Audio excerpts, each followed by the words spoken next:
I've got a Robotron down in my basement, and and it's like every now and then I just have to go down and kick its butt. I mean, it's just, I've got to, just kick its ass. And unfortunately, if I haven't played in a while, I'll get down there and it'll just humiliate me. Now, every Robotron player that's really into it these days plays it at 10.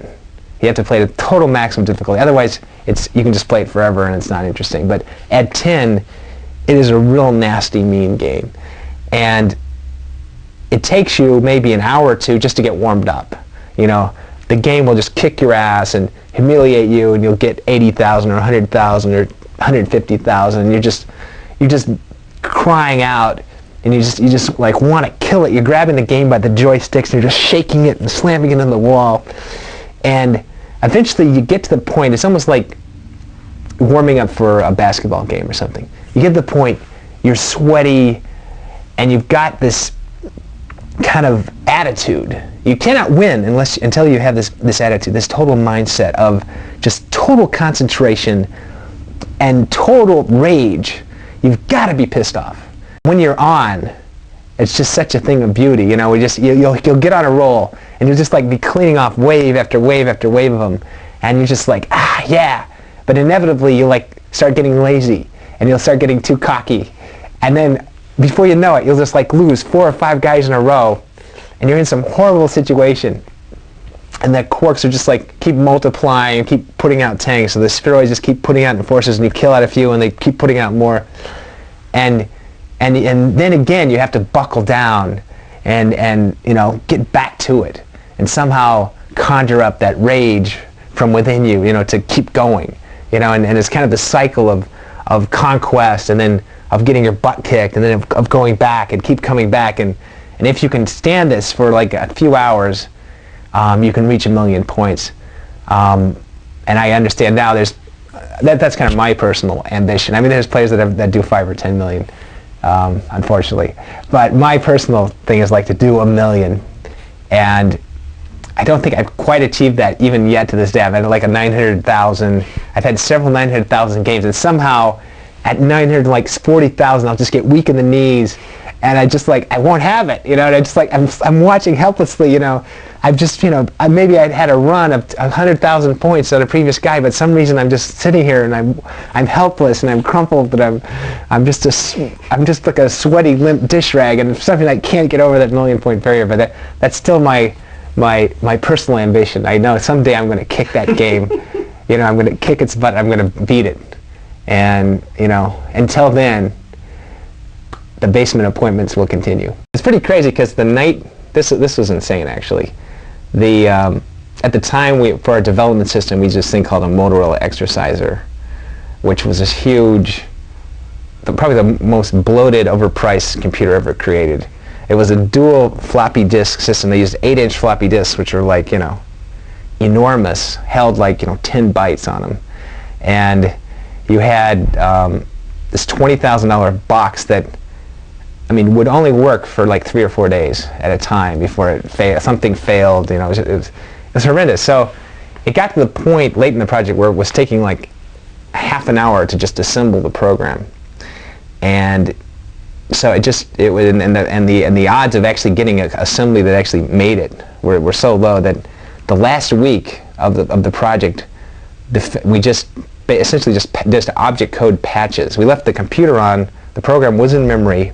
Thank goodness there never was a power failure.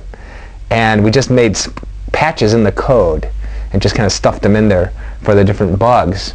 And then it was like 4 a.m. and it was like, okay, we got to burn the ROMs for the show. And we like burned them. We like took everything was stuck in this computer memory, so we had to like pull out the bytes essentially, and then burn them into EEPROMs. And we did it, and like it was at 6 a.m. Plugged them in, it didn't work. I was like, oh shit, it was like, what happened? Did we bend a pin? Did we, of these, 12 ROMs, what was screwed up? And we burned them again or something, and they were like all blank or something. I don't know what it was, but finally we burned them again, and we got the damn thing working. And we like took these chips to the show. The cabinets were sitting on the show floor, like awaiting this program. So we got to the show at like 7 a.m.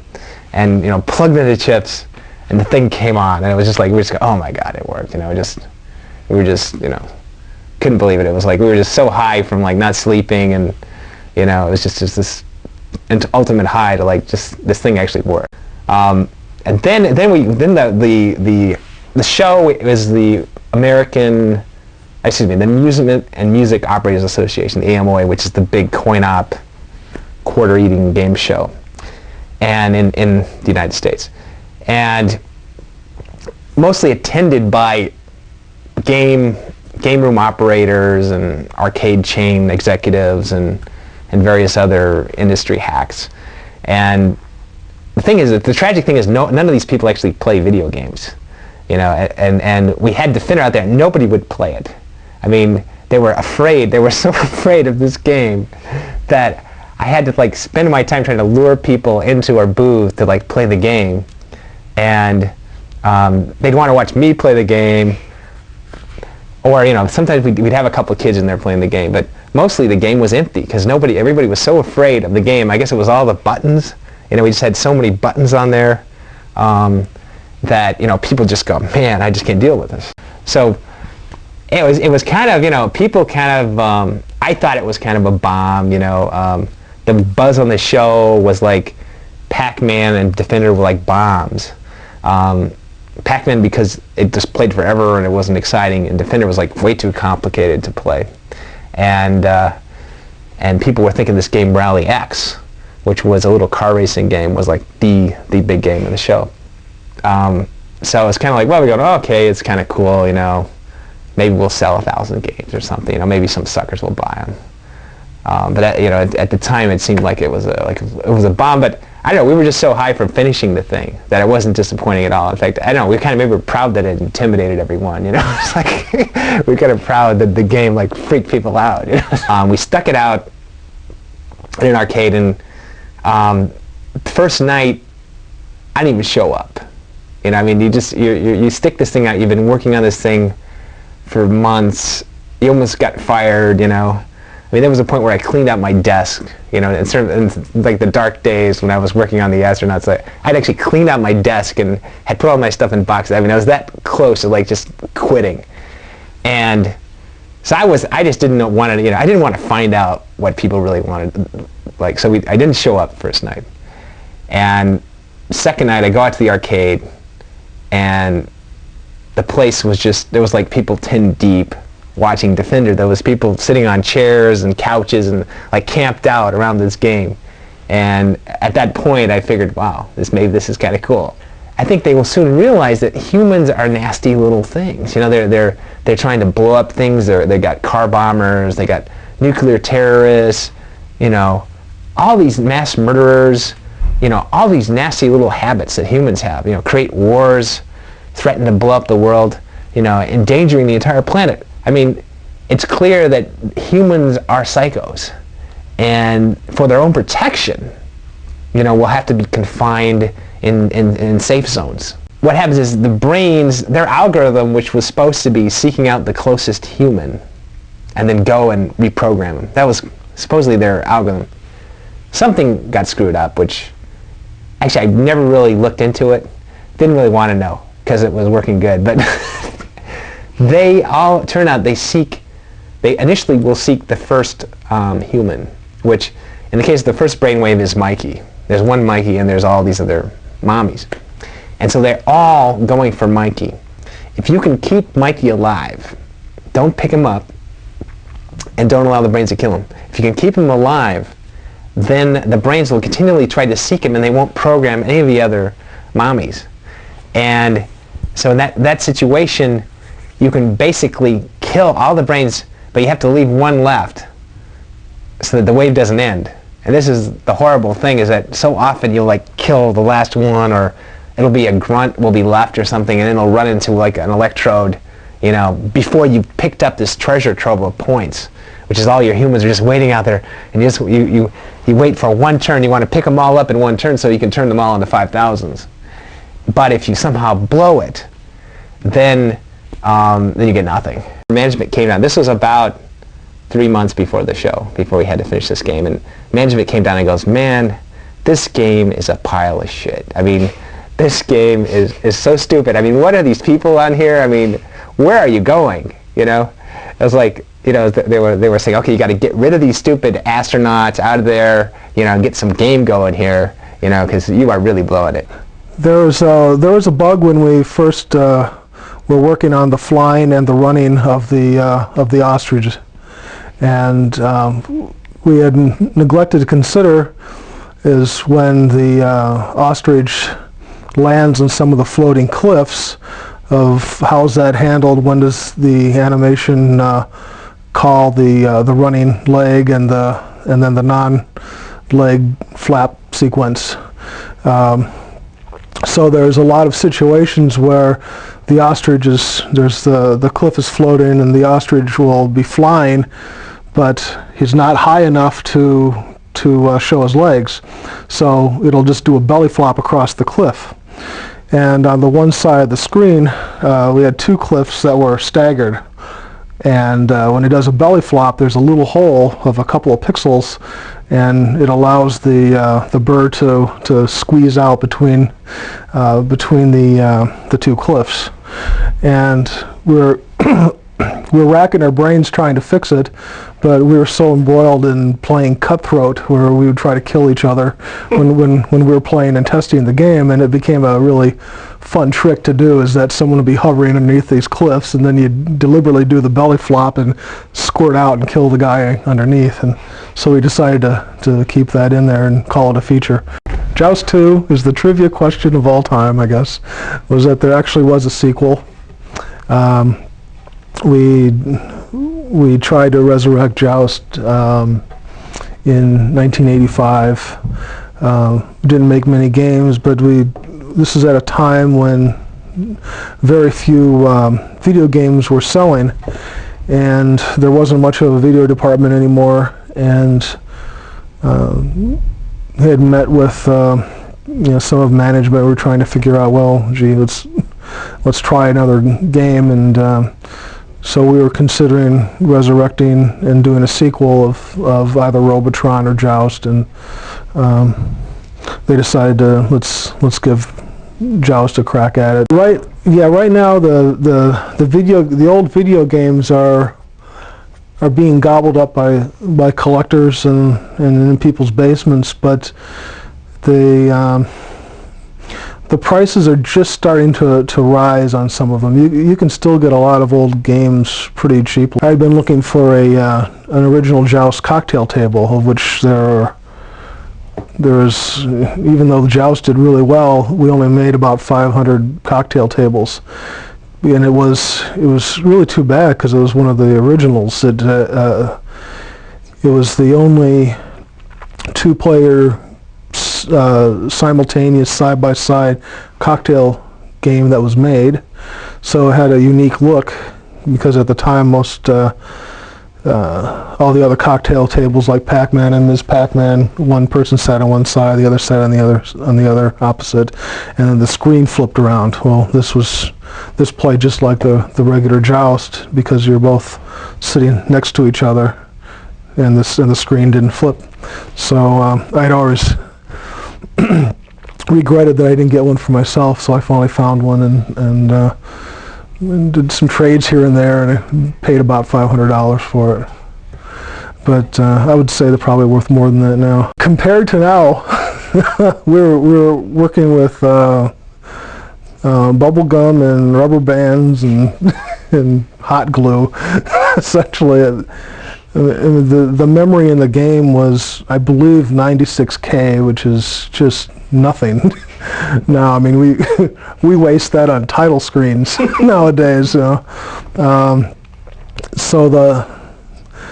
the real challenge in designing games back then was, how do you do something interesting with some nice animation, and how do you do it in such a small package, because that doesn't allow us a lot of variety. Joust the movie is it's a little hobby I've been working on. I guess the transition is, I started off as a toy designer, then I became a video game designer, and then I would like to become a movie designer. So I had always thought that Joust would make a great movie. The technology was never there for what I had in mind, but now it's more than there. One thing that was a real frustration for me was I like to pride myself in thinking of all the little details, and when Joust originally came out, there was a nasty pterodactyl bug where a player could stand on the middle edge and just hold his position, and the mouth of the pterodactyl would hit right into the lance, and you could play the game almost infinitum. I never could. I'm just too slow, I guess. But a lot of really good players, when we first sent the game out to manufacture, could do that, and that really ticked me off, because I had taken every character. I had a grid paper of how big all the characters were. I mapped out what the intelligence, the flight patterns of all the birds and the pterodactyls were, so that nothing like that would happen, where there'd be an infinite bug like that, where you could just keep playing the game forever and ever. The controls were totally one of a kind at the time, and they've hardly been used ever since. Eugene really wanted to give you that monster control, and part of the, one of the really adrenaline rushes in the game as a result of the amount of power you have. You've got so much power and control that the game can put you in really tough situations you can actually fight your way out of, and that's one thing that keeps people coming back to it over and over. Well, Eugene and I did, we shared the load. It was, we had a lot to do in a pretty short period. In the sense of doing a sequel, we were in a world where there were a couple of sequel games at the time. They had done Asteroids Deluxe behind Asteroids, and they took everything that was fun out of the game. And they had done Deluxe Space Invaders behind Space Invaders, which was essentially the same game. And we wanted something that would give some good new appeal to the game, but that wouldn't be playable by the good players to the extent where they were playing 10, 15, 20 minutes on Defender. If they walk up to Stargate and are playing 20 minutes a game, this game's not going to have any ability to make money. So we worked really hard to come up with a mechanism to make the game good for the better player, without having him stay there for long periods of time. Contrary to what a lot of people would believe, a game that you walk up to and you play 20 minutes immediately, you're not gonna be very interested in. You need the new conquest. You need to go up there and have it going. You're dog food, and for you to want to come back and try and learn and beat it. So in Stargate, we put the warp feature in, which was a matter of rescuing and holding on to 4 humanoids and flying through the Stargate, which is a pretty high-level accomplishment. But if you're a good Defender player, it's you can do it in your sleep.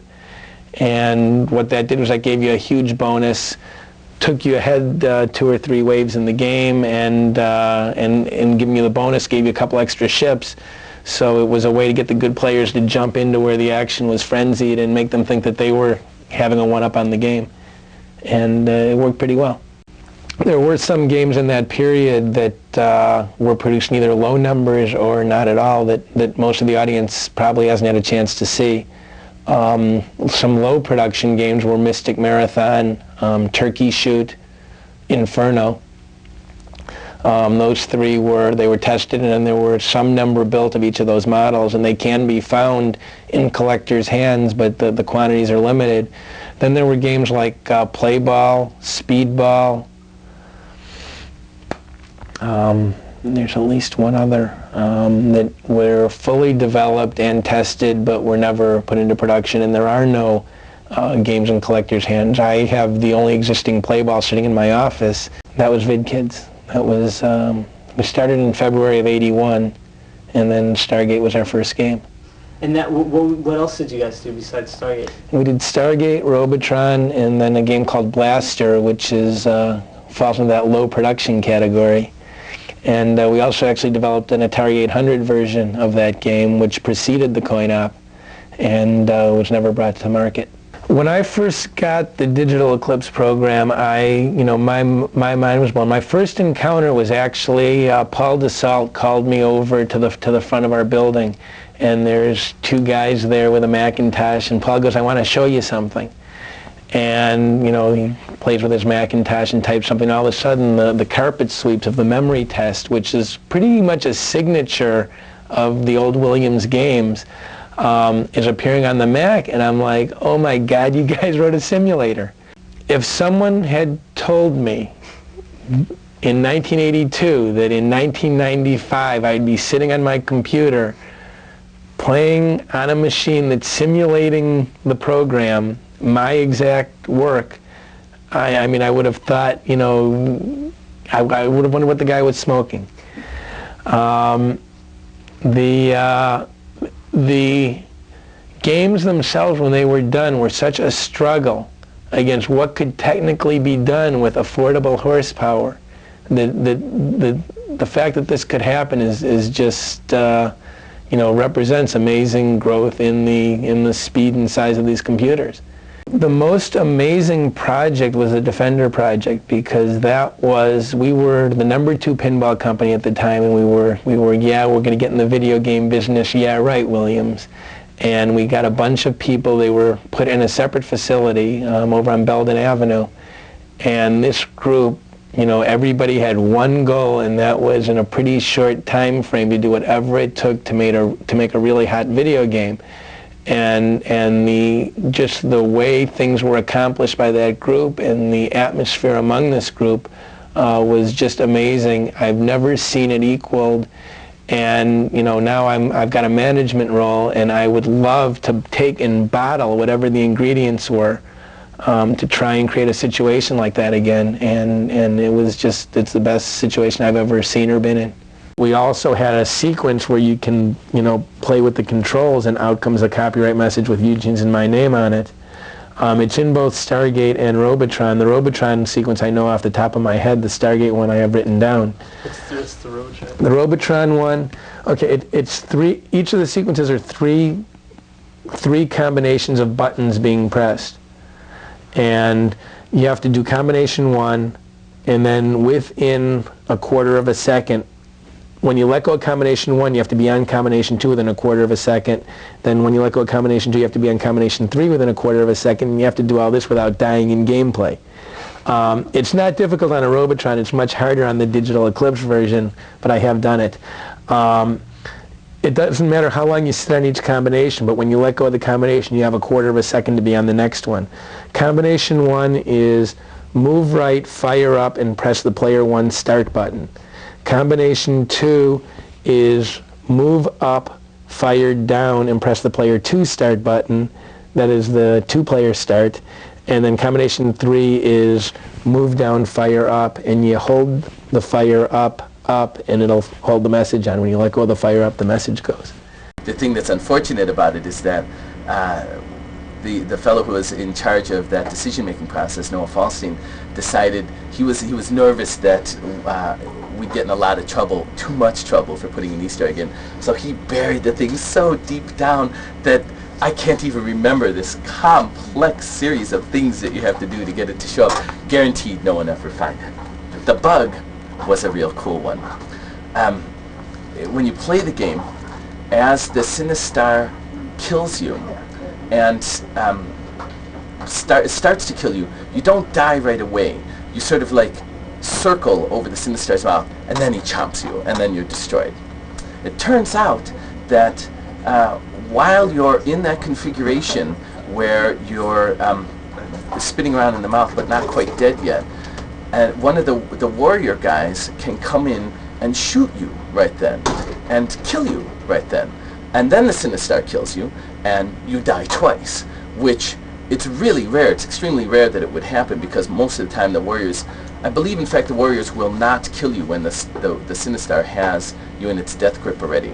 But if one of their previous shots is still floating around in space, as they sometimes do, one of those can kill you. I think that's the way it works. And the really interesting, that was a bug, and that was a drag, because of course every once in a while consumers would lose 2 lives instead of just 1, which they really hated. These kids found out that if you only had 1 life left, and you got into that death grip where it was about to destroy you, and then the warrior shot came and killed you, the warrior shot would reduce your lives to 0, and then the Sinistar would kill you, which would reduce your number of lives left to -1. And in the computer world, -1 is also a really big number, and all of a sudden you'd have 255 lives left. And Lord knows how the kids would find these things, but I knew kids that could show me this in an arcade. They go up and say, look at this, and all of a sudden they have 255 lives, and man, you can play for a long time on Sinistar. You've got 255 ships left, boy. That quality that I saw back then, it still stands out. A lot of times these days with a lot of the games, the newer games that we see come out in the arcades, they're interesting, but they're either they're beautiful games to look at, but the gameplay is real lousy. It's not an enjoyable experience. Or they've got some interesting gameplay things going there, but they don't pay attention to graphically what really makes a game look good and can help bring the player into the experience more. You don't see a whole lot of attention being paid to all of the parts of a good game all at the same time, as they used to in the old days when the discipline seemed to have been different. And so it's really easy for me to believe that there's this, classic bring the old stuff back again kind of sentiment out there.